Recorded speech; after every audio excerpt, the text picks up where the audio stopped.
الله الرحمن الرحيم. السلام عليكم ورحمة الله وبركاته.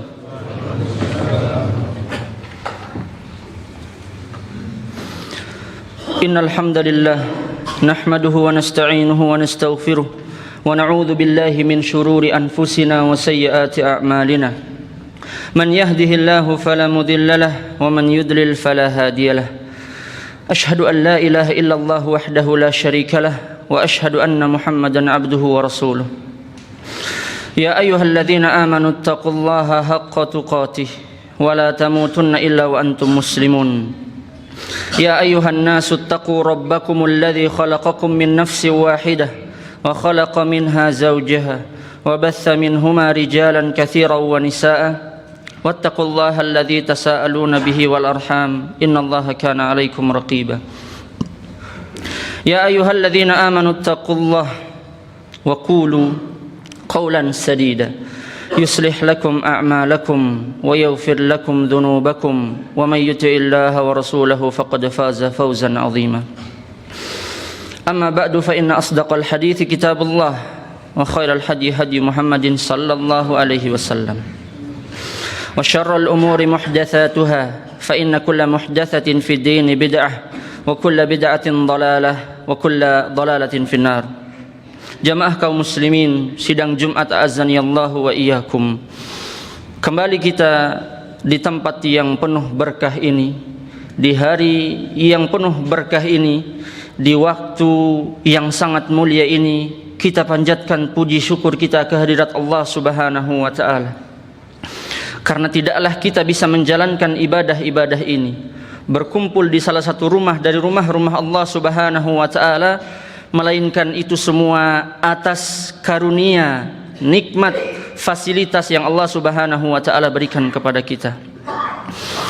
Salawat serta salam senantiasa tercurahkan kepada Nabi kita, Nabi yang mulia Nabi Muhammad sallallahu alaihi wasallam, pada seluruh keluarga beliau, para sahabat beliau, dan orang-orang yang senantiasa istiqomah di atas jalan beliau hingga hari kiamat kelak. Jamaah kaum muslimin, a'zaniyallahu wa iyyakum. Ada suatu pelajaran yang pernah kita lewati di bangku-bangku sekolah kita.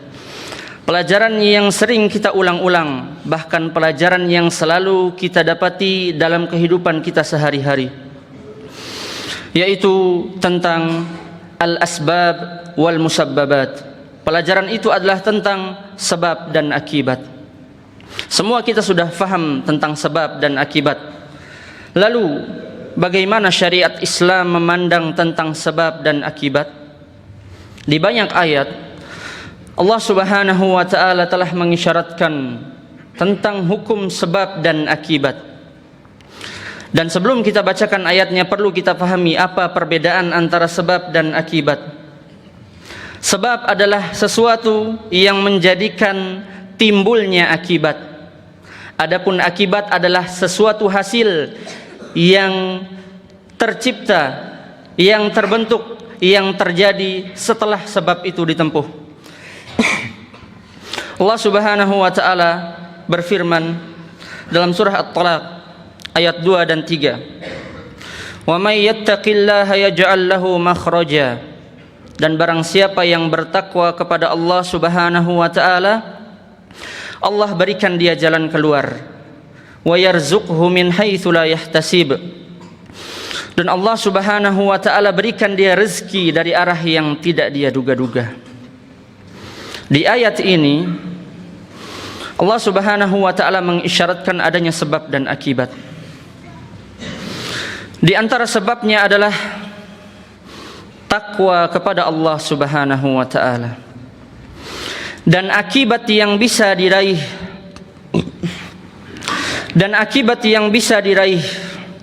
dengan sebab takwa tersebut adalah seorang mendapatkan solusi, seorang mendapatkan jalan keluar dari permasalahan yang sedang ia dapati. Maka ketika seseorang menghadapi problematika kehidupan, sedang menghadapi masalah dalam hidupnya, solusi yang pertama adalah takwa kepada Allah Subhanahu wa taala. Maka takwa menjadi sebab kemudian solusi menjadi akibat. Begitu pula takwa menjadi sebab, kemudian Allah beri rezeki dari arah yang tidak dia duga-duga, dari arah yang tidak dia sangka-sangka, menjadi akibat dari takwa yang dia usahakan. Maka di ayat ini Allah Subhanahu wa taala telah menggambarkan kita bagaimana ketika Allah Subhanahu wa taala menakdirkan suatu akibat, Allah Subhanahu wa taala pula menakdirkan sebabnya. Contoh lain, Allah Subhanahu wa taala berfirman dalam surah As-Sajdah ayat 20, "Wa ammal ladzina fasaqu fama'wahumun nar."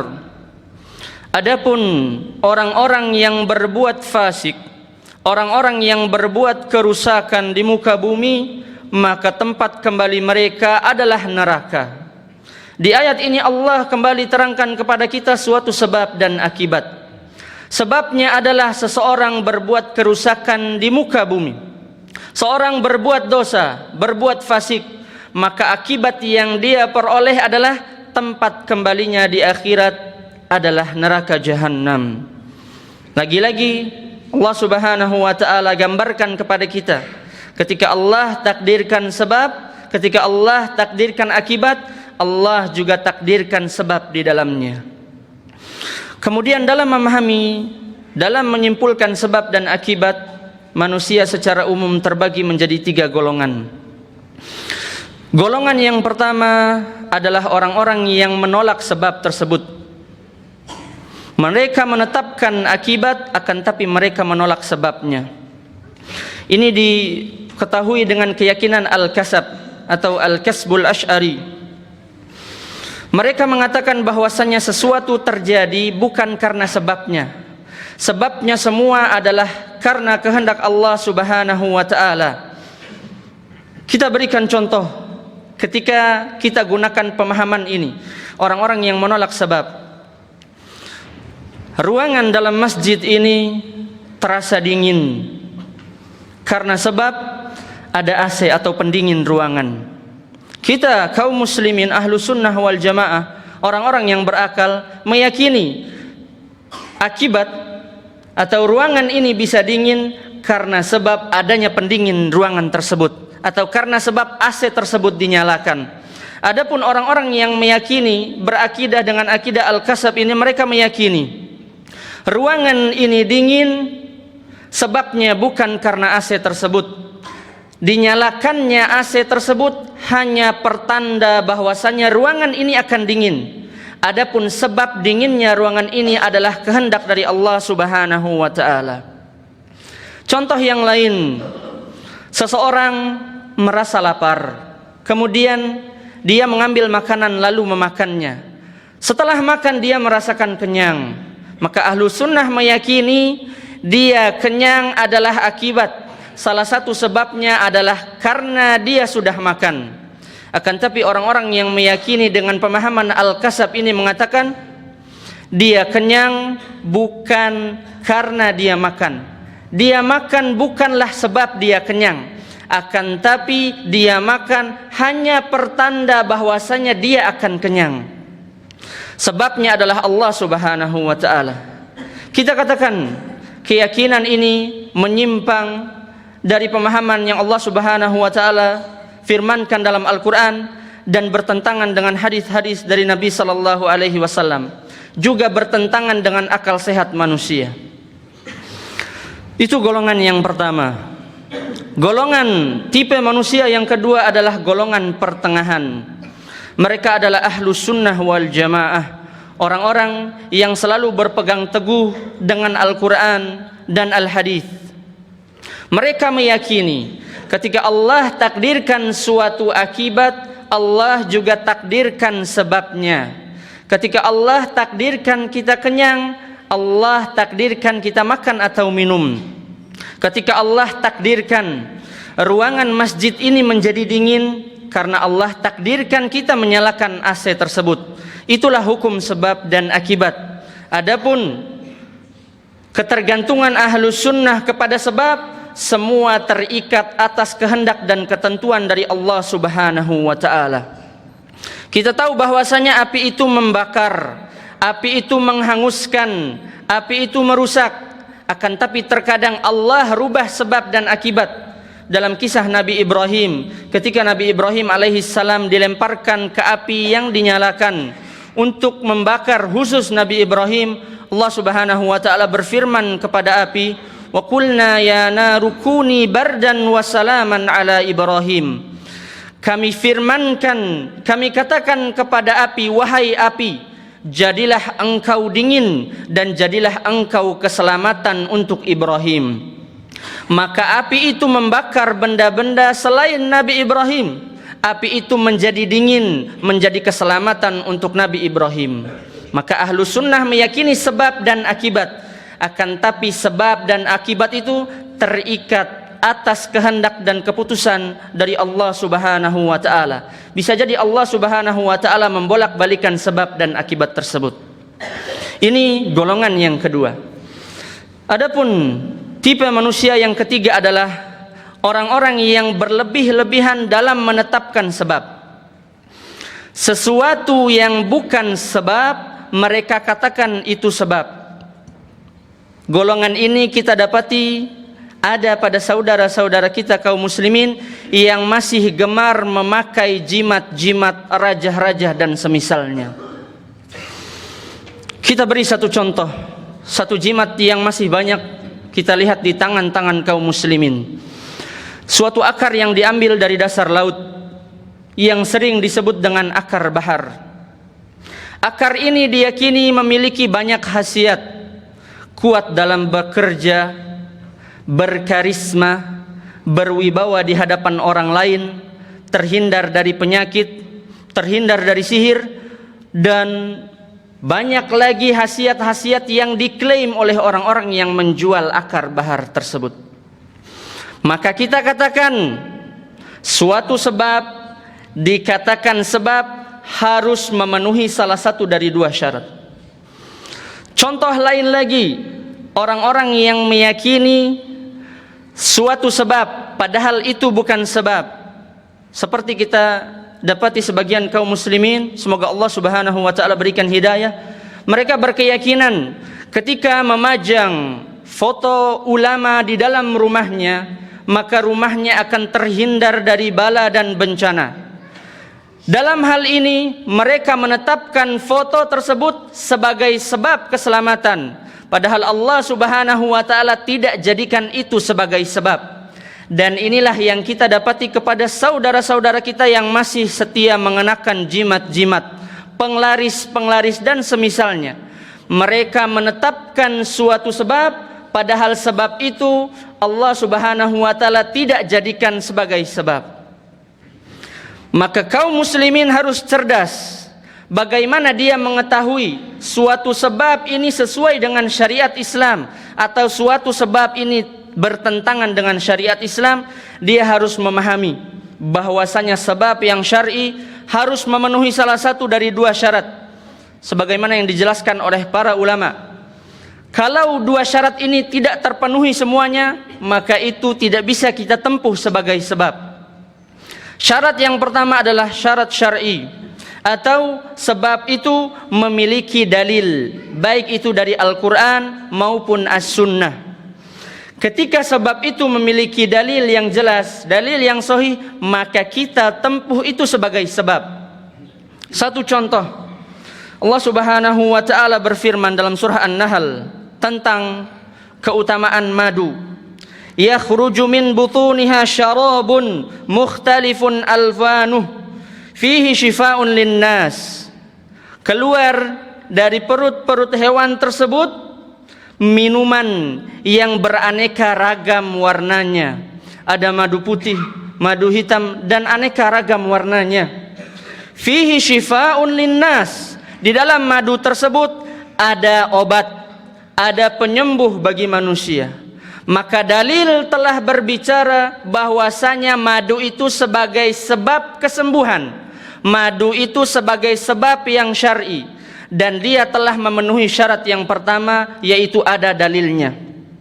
Ketika suatu sebab sudah ada dalilnya, mau ada penelitiannya atau mau belum ada penelitiannya, kita tetap yakini dia sebagai sebab yang syar'i. kita tetap jalani dia sebagai sebab yang syar'i karena akidah kita sebagai kaum muslimin. Syarat yang kedua, kalau misalnya suatu sebab tidak memenuhi syarat yang pertama, seperti obat-obatan kimia dengan sejuta mereknya di luar sana, obat penghilang sakit kepala, obat penghilang sakit perut, itu tidak ada dalilnya dalam Al-Quran maupun As-Sunnah yang menyebutkan secara langsung. Akan tapi dia masih bisa memenuhi syarat yang kedua, yaitu syarat kauni atau ilmiah. Ilmiah dalam artian bisa dibuktikan secara sains, bisa dibuktikan secara keilmuan. Dan obat-obat yang dijual di pasaran, baik itu obat kimiawi dan semisalnya, obat-obat tersebut telah melewati uji klinis, telah melewati uji manfaat, bahwasanya secara ilmiah obat-obat ini memang benar-benar bermanfaat bagi tubuh. Maka ketika dia tidak memenuhi syarat yang pertama, tapi dia memenuhi syarat yang kedua, yaitu ilmiah, bisa dibuktikan secara sains, maka kita manfaatkan dia sebagai sebab yang syar'i. Inilah bimbingan para ulama bagi kaum muslimin dalam menempuh sebab. Contoh lain orang-orang yang berlebih-lebihan dalam mengambil sebab. Pernah kita dapati suatu warung yang menggantung padi yang kering yang sudah diikat. Mereka meyakini dengan menggantung padi ini bisa melariskan dagangannya. Maka kita timbang dengan dua syarat tadi. Adakah dalilnya? Jelas tidak ada. Syarat yang kedua, bisakah dia dibuktikan secara ilmiah? Bisakah dia dibuktikan secara sains? Maka orang-orang yang percaya dengan benda-benda penglaris tadi, secara tidak langsung mereka telah menetapkan suatu sebab, padahal itu Allah Subhanahu wa taala tidak tetapkan sebagai sebab. Nabi sallallahu alaihi wasallam pernah melihat seorang pemuda yang di tangannya memakai gelang yang terbuat dari bahan kuningan. Kemudian Nabi sallallahu alaihi wasallam bertanya, "Ma hadhih?" Apa gelang ini? Apa maksudnya benda ini? Pemuda tersebut menjawab, "Minal wahinah," agar penyakit saya sembuh, agar saya terhindar dari penyakit ini. Kemudian Nabi sallallahu alaihi wasallam bersabda, "Inzi'ha," lepaskan ia, "fa innaha la taziduka illa wahnan." Gelang itu tidak menambah bagimu kecuali kelemahan. "Fa innaka law mitta wa hiya 'alaika ma aflahta abadan." Karena sungguh jika engkau meninggal dunia dan gelang itu masih terpasang di tanganmu, engkau tidak akan pernah beruntung selama-lamanya. Aqulu qawli hadza wa astaghfirullah li wa lakum wa lisairil muslimina wal muslimati min kulli dhanbin fastaghfiruhu innahu huwal ghafurur rahim.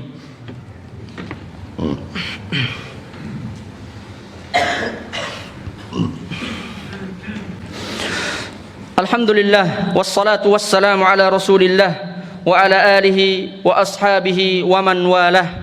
Jamaah kaum muslimin, sidang Jumat azanillahu wa iyyakum. Kita telah mengetahui bahwasanya Islam tidak bertentangan dengan sebab dan akibat.